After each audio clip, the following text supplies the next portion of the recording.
Graças e paz. Quero pedir aos irmãos que venham estar abrindo em 1 Tessalonicenses, capítulo 5, versículo 17. Eu estava em dúvida quanto ao que eu ia trazer aqui e eu pedi a Deus em oração, falei assim: Senhor, que o Senhor venha estar me mostrando e me dizendo o que eu tenho que levar na sua casa. E Deus respondeu minha oração simplesmente dizendo: oração. E aí me veio esse versículo: orai sem cessar. E Deus falou muito comigo através de umas pregações que eu ouvi essa semana.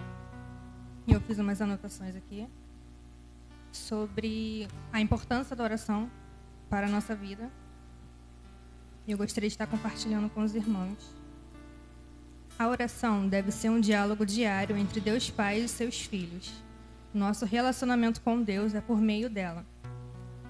Não há nada neste mundo que se compare com entregar a Deus as nossas preocupações, os nossos problemas e cada decisão de nossas vidas diante dele. E recebermos conforto, soluções e discernimentos para enfrentarmos cada situação de nosso cotidiano. A todo momento nós devemos estar sempre comunicando ao Senhor, falando sempre com Deus, compartilhando com Ele tudo que está em nosso interior. Que por mais que nós devemos ser próximos dos nossos irmãos, só Deus aqui nos conhece, nosso íntimo. Ele quem sabe exatamente como que nós estamos por dentro a cada momento. A nossa oração, ela envolve a concentração de todos os nossos pensamentos em Deus.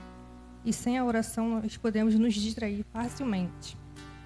A falta ou diminuição da oração evidencia o nosso afastamento de Deus. Como que nós podemos querer crescer e nos desenvolvermos espiritualmente sem a oração? Como entenderemos os planos e os propósitos de Deus para as nossas vidas?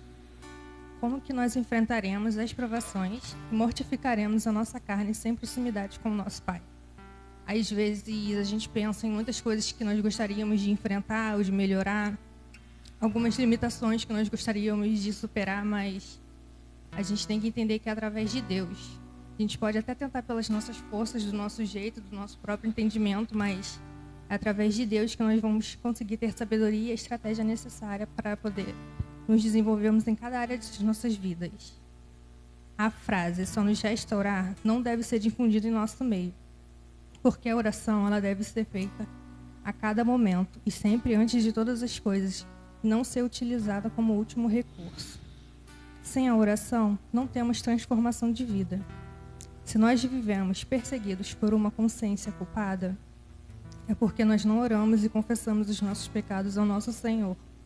É porque nós não oramos com ação de graças pelo sacrifício de Jesus Cristo, que nos dá a certeza de que Deus nos perdoou, ou quando nos voltamos a Ele após as nossas transgressões, para nos reconciliarmos com Ele. O Senhor não se lembra das nossas faltas já perdoadas. Nós somos justificados pela fé e devemos, portanto, aceitar o perdão divino e o poder do sangue de Jesus sobre as nossas vidas. Quando nós oramos, nós entendemos tudo isso. Não é simplesmente pedir alguma coisa a Deus ou somente agradecer, mas também confessarmos todos os nossos pecados diante dele. Porque através da oração nós nos aproximamos de Deus. É o nosso meio de relacionarmos com Deus. Quando nós oramos, nós temos que pedir para sermos parecidos com Ele e usarmos ela como meio de glorificá-lo. A paz e a alegria que transbordam em nosso coração abrem os nossos olhos para a vida eterna e são a prova de que o Espírito de Deus habita em nós. Nós devemos estar sempre lembrando que nós estamos em uma guerra com este mundo e que esta batalha ela demanda medidas espirituais para nos protegermos dos ataques espirituais. Devemos, portanto, estarmos sempre vigilantes. Assim como diz em Efésios 6, de 10 ao 12, que diz assim: quanto ao mais, sedes fortalecidos no Senhor e na força do seu poder. Revesti-vos de toda a armadura de Deus, para poderdes ficar firmes contra as ciladas do diabo, porque a nossa luta não é contra a carne nem o sangue, e sim contra os principados e potestades, contra os dominadores deste mundo tenebroso, contra as forças espirituais do mal nas regiões celestes, e também contra as tentações deste mundo, assim como diz em 1 João 2, do 15 ao 17, que diz assim: não ameis o mundo, nem as coisas em que há no mundo. Se alguém amar o mundo, o amor do Pai não está nele.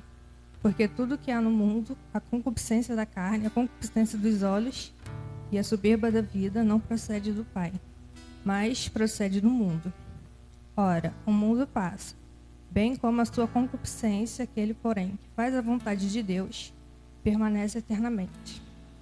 E também quanto à corruptibilidade da nossa própria carne, como está escrito em Colossenses 3:5, que diz assim: Fazei, pois, morrer a nossa natureza terrena, prostituição, impureza, paixão lasciva, desejo maligno e a avareza, que é a idolatria.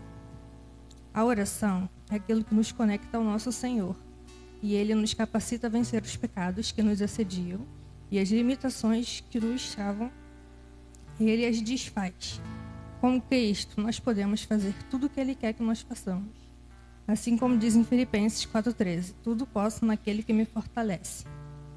Quando nós estamos orando, a nossa individualidade ela é quebrada durante a oração, porque nós esquecemos e nos esvaziamos de nós mesmos e nos voltamos a Deus e pedimos que Ele venha se abundar em nós, que nós venhamos diminuir e Ele venha crescer a cada dia. Durante a oração, o nosso coração se coloca submisso à vontade do nosso Senhor. E é o momento em que nós aprendemos a depender do nosso Senhor. A prática da oração, ela remove toda a nossa superficialidade, nos dando pensamentos profundos ao nosso respeito, ao respeito de Deus, e ela nos mostra a verdade sobre nós. Às vezes, quando nós estamos orando no nosso íntimo, no nosso secreto, nos vem à tona várias coisas que, às vezes, na correria do nosso cotidiano, a gente não para pensar a respeito. É na oração que a gente percebe isso. A oração é também a intercessão do Espírito Santo, assim como diz em Romanos 8:26-27. E da mesma maneira também o Espírito ajuda as nossas fraquezas, porque não sabemos o que havemos de pedir como convém, mas o mesmo Espírito intercede por nós com gemidos inexprimíveis. E aquele que examina os corações sabe qual é a intenção do Espírito, e é Ele que, segundo Deus, intercede pelos santos. Nós devemos orar em todas as ocasiões das nossas vidas, assim como diz em Efésios 6:18, que diz assim: orando em todo o tempo, com toda oração e súplica no Espírito, e vigiando nisso com toda perseverança e súplica por todos os santos. Deus respondeu a minha oração dizendo que a oração é justamente a resposta, aquilo sobre o qual todos nós devemos nos voltar. Que nós venhamos estar sempre dedicando um tempo do nosso dia a dia para incluir Deus nas nossas vidas. Então, eu quero estar convidando os irmãos a estar refletindo sobre isso. Que a nossa oração ela venha a ser verdadeira. Que nós venhamos ter um tempo de qualidade para dedicarmos ao nosso relacionamento com Deus. Que nós venhamos sempre pedir a Ele a direção em cada momento do nosso dia. Que nós venhamos orar para que nós venhamos ser aperfeiçoados e que nós venhamos ser bênção na vida de todos os que estão ao nosso redor. E venhamos clamar que venha arder em nós todo o incessante desejo de sermos cada vez mais íntimos de nosso Senhor e que o Espírito Santo venha estar nos moldando conforme a vontade de Deus para as nossas vidas, a fim de que os seus planos e propósitos sejam cumpridos. Neste momento, eu quero estar convidando os irmãos para que nós venhamos estar nos concentrando em Deus e venhamos estar em oração e venhamos estar entregando a Ele todas as nossas angústias, nossas preocupações, os nossos planos, que nós venhamos estar entregando tudo na mão do Senhor e venhamos nos voltarmos para o culto. Oremos.